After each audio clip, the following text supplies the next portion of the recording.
भारत 15 अगस्त को अपना 75वां स्वतंत्रता दिवस मनाने जा रहा है, जिसका जश्न आज़ादी के अमृत महोत्सव के तौर पर मनाया जा रहा है।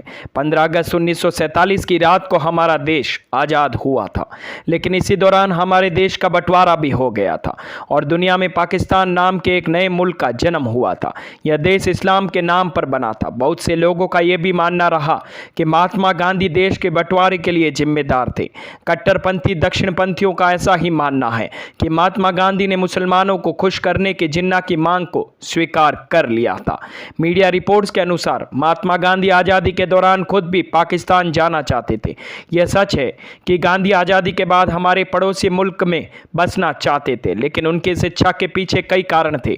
पूर्व केंद्रीय मंत्री एमजे अकबर की किताब गांधीज हिंदुइज्म द स्ट्रगल मोस्ट जिन्ना इस्लाम में लिखा है कि महात्मा गांधी 15 अगस्त 1947 में आज़ादी का पहला दिन पाकिस्तान में बिताना चाहते थे।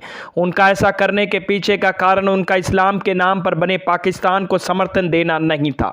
साथ ही यह भी कहा जाता है कि उस वक्त के नेताओं ने महात्मा गांधी की पाकिस्तान यात्रा की घोषणाओं पर कोई ध्यान ही नहीं दिया था। बुक के अनुसार महात्मा गांधी भारत के विभाजन और एक सीमा के निर्माण में विश्वास नहीं रखते थे। वह हिंदू धर्म के थे और मानते थे कि भारत में सभी धर्मों का सहअस्तित्व होना चाहिए। उन्हें भारत के विभाजन को थोड़े समय तक रहने वाला पागलपन भी बताया था। महात्मा गांधी ने अपनी 1990 में आई किताब हिंद स्वराज में कहा था कि अगर हिंदू मानते हैं वह उसी स्थान पर रहेंगे जहां केवल हिंदू रहते हैं, तो वह सपनों की दुनिया में जी रहे हैं। भारत को अपना देश बनाने के लिए सभी हिंदू, मुसलमान, पारसी और ईसाई हम वतन है। एक राष्ट्रीयता और एक धर्म दुनिया में किसी भी हिस्से में पर्यायवाची नहीं है और न ही यह कभी भारत में रहा है। एक तरफ महात्मा गांधी अपनी हिंदू विचारधारा के साथ मानते थे कि भारत में सभी धर्मों के लोग एक साथ रह सकते हैं, तो दूसरी तरफ जब देश को आज़ादी मिली तो मोहम्मद अली जिन्ना ने इस्लाम के नाम पर एक नया देश बनाने की मांग कर डाली। भारतीय स्वतंत्रता अधिनियम 1947 के तहत दो आधुनिक राष्ट्र बनाए गए, एक भारत और दूसरा पाकिस्तान। यह मुस्लिम राष्ट्र की परिकल्पना के अनुरूप ही था। उस वक्त भारत का बंटवारा भी शांतिपूर्ण तरीके से नहीं हुआ।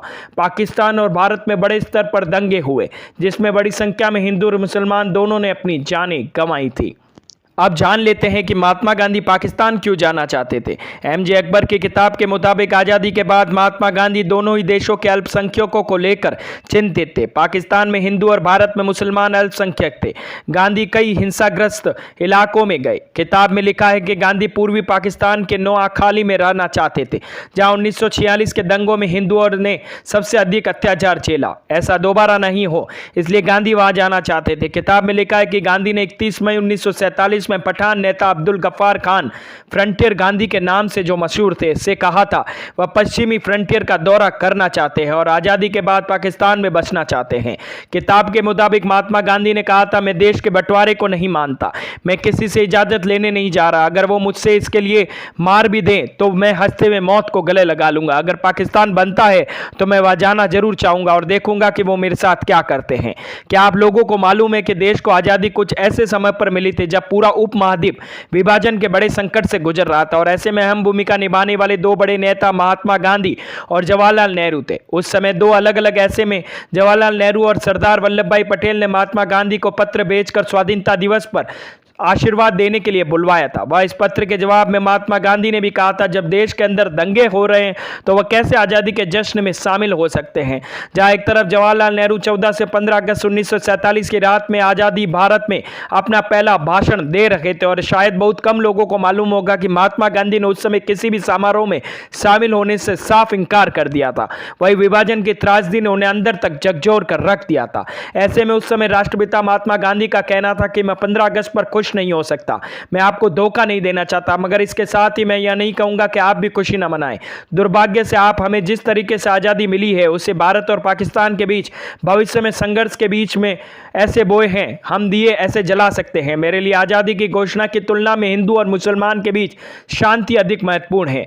वही आज़ादी के दस्तावेजों में यहां तक दावा किया गया कि उस समय महात्मा गांधी बंगाल में शांति लाने के लिए कोलकाता में थे। यह वही 1 साल से अधिक समय में हिंदू और मुसलमान से संघर्ष चल रहा था। ऐसे में महात्मा गांधी नोआखाली जाने के लिए 9 अगस्त कोलकाता पहुंचे। यहां वह मुसलमानों की बस्ती में स्थित हैदरी मंजिल में ठहरे और बंगाल में शांति लाने का प्रयास कर रहे थे। उन्होंने 13 अगस्त को लोगों से बात करते हुए शांति के प्रयासों को शुरू भी कर दिया था।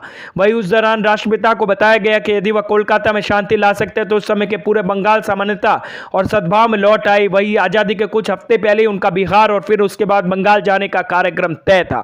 नहीं फहराया गया था लाल किले पर तिरंगा।